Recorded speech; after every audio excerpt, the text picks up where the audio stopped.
നെന്മാറ ഇരട്ടക്കൊലപാതകത്തിൽ പ്രതി ഇപ്പോഴും കാണാമറയത്ത് തന്നെ തുടരുകയാണ്. പ്രതി ചെന്താമരയ്ക്കായി തെരച്ചിൽ ഊർജിതമാക്കിയിട്ടുണ്ട്. 100-ലധികം പോലീസുകാർ പോത്തുണ്ടിയിലെ മലയോര മേഖലകളിൽ പരിശോധന നടത്തും. തമിഴ്നാട്ടിലെ പരിശോധന പൂർത്തിയായിട്ടുണ്ട്. കൊല്ലപ്പെട്ട ലക്ഷ്മിയുടെ ദേഹത്ത് 12 മാരകമായ മുറിവുകളുണ്ടെന്ന് ഇൻക്വസ്റ്റ് റിപ്പോർട്ട്. സുധാകരന്റെ ശരീരത്തിലും ആഴത്തിലുള്ള മുറിവുകളുണ്ട്. സുധാകരന്റെ ഭാര്യ സജിതയെ 2019-ൽ ചെന്താമര കൊലപ്പെടുത്തിയത് കൂടോത്രം ചെയ്തു എന്ന സംശയത്തെ തുടർന്നാണെന്നാണ് കണ്ടെത്തൽ. കുടുംബബന്ധം തകർത്തത് നീളമുള്ള മുടിയുള്ള സ്ത്രീയാണെന്ന് ചെന്താമരയോട് ഒരു ജ്യോത്സ്യൻ പറഞ്ഞിരുന്നു.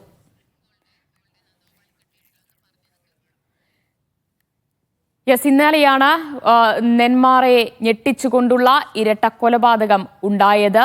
പോത്തുണ്ടി സ്വദേശിയായ സുധാകരൻ, അമ്മ ലക്ഷ്മി എന്നിവരെയാണ് പ്രതിയായ ചെന്താമര കൊലപ്പെടുത്തിയത്. അതിന് പിന്നാലെ തന്നെ ചെന്താമര ഒളിവിൽ പോവുകയായിരുന്നു. എവിടെയാണ് എന്ന് സംബന്ധിച്ച് വ്യക്തമായ വിവരങ്ങളില്ല. തമിഴ്നാട് തിരുപ്പൂരിലേക്ക് കടന്നോ എന്നറിയാനായി തിരുപ്പൂരിലടക്കം അന്വേഷണം നടത്തിയിരുന്നു. പക്ഷേ അവിടെ ഇല്ല എന്ന തരത്തിലുള്ള വിവരങ്ങളാണ് ഇപ്പോൾ അന്വേഷണ സംഘത്തിന് ലഭിച്ചിരിക്കുന്നത്.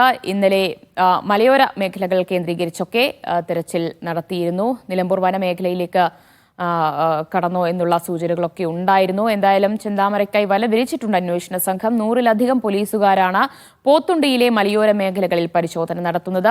തമിഴ്നാട്ടിലെ പരിശോധന പൂർത്തിയാക്കി കഴിഞ്ഞിട്ടുണ്ട്. കൊല്ലപ്പെട്ട ലക്ഷ്മിയുടെ ദേഹത്ത് 12 മാരകമായ മുറിവുകളുണ്ട് എന്നാണ് ഇൻക്വസ്റ്റ് റിപ്പോർട്ട് പുറത്തുവരുമ്പോൾ മനസ്സിലാക്കാൻ കഴിയുന്നത്. ഇന്നലെ കൊല്ലപ്പെട്ട സുധാകരന്റെ ശരീരത്തിലും ആഴത്തിലുള്ള മുറിവുകളുണ്ട്. അപ്പോൾ ഈ മുറിവുകൾ തന്നെയാണ് മരണകാരണമായത് എന്നാണ് അറിയുന്നത്. ഇന്ന് രാവിലെയാണ് പോസ്റ്റ്മോർട്ടം നടപടികളിലേക്ക് കടക്കുക. നന്ദഗോപാൽ കൂടുതൽ വിവരങ്ങൾ നൽകും. നന്ദു, നമുക്ക് ആദ്യം ഇൻക്വസ്റ്റ് റിപ്പോർട്ടിലേക്ക് പോകാം. അതിൽ പ്രധാനമായി എന്തൊക്കെ കണ്ടെത്തലുകളാണുള്ളത്? ദിവ്യ, ഇന്നലെ തന്നെ ഇൻക്വസ്റ്റ് നടപടികൾ പൂർത്തിയായിട്ടുണ്ടായിരുന്നു. അതിനുശേഷം ഇപ്പോഴാണ് ഇൻക്വസ്റ്റ് റിപ്പോർട്ട് പുറത്തു വന്നിട്ടുള്ളത്. ഇതനുസരിച്ച് ലക്ഷ്മിയുടെ ശരീരത്തിൽ 12 മാരകമായ മുറിവുകൾ ഉണ്ട് എന്നുള്ളതാണ് കണ്ടെത്തിയിരിക്കുന്നത്. ഈ മരിച്ച സുധാകരന്റെ ശരീരത്തിലും ഇത്തരത്തിൽ ആഴത്തിലുള്ള മുറിവുകൾ ഉണ്ടായിരുന്നു. അതായത് പോലീസിന്റെ നിഗമനം ആസൂത്രിതമായി നടത്തിയ ഒരു കൊലപാതകം, അതായത് കൊല്ലപ്പെടുത്തണം എന്നുള്ള ഒരു ഉദ്ദേശത്തോടു കൂടി തന്നെയാണ് ചെന്താമര ഈ ഒരു ആക്രമണം നടത്തിയത് എന്നുള്ളത് ഈ കാര്യത്തിൽ വ്യക്തമായിരിക്കുകയാണ്. ഇനിയിപ്പോൾ അല്പസമയത്തിനകം പോസ്റ്റ്മോർട്ടം നടപടികൾ നടക്കും.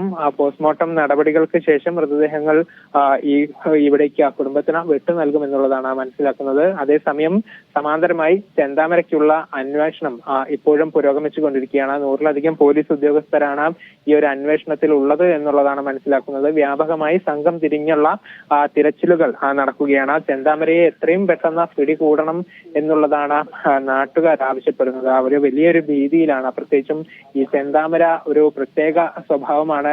പ്രശ്നം സൃഷ്ടിക്കും, കൊലപ്പെടുത്തും എന്ന് പറഞ്ഞാൽ അത് ചെയ്യും എന്നുള്ള ഒരു ഭയം നാട്ടുകാർക്കുണ്ട്. 2019-ൽ ഈ സജിതയെ കൊലപ്പെടുത്തിയ ശേഷം അയാൾ ഭീഷണിപ്പെടുത്തിയിരുന്നു ഇത്തരത്തിൽ സുധാകരനെയൊക്കെ കൊലപ്പെടുത്തും എന്നുള്ളത്. അതിനനുസരിച്ച് തന്നെ ഇയാൾ ഈ ഒരു ആക്രമണം നടത്തി. അതിനുശേഷം വീണ്ടും ഇത്തരത്തിൽ ഇവിടെ 2 പേരെ ഭീഷണിപ്പെടുത്തിയിട്ടുണ്ട്. അപ്പോൾ ഇയാൾ പിടിയിലാകാതെ സമാധാനമില്ല എന്നുള്ളതാണ് നാട്ടുകാരൊക്കെ തന്നെ പറയുന്നത്. ഇവിടെ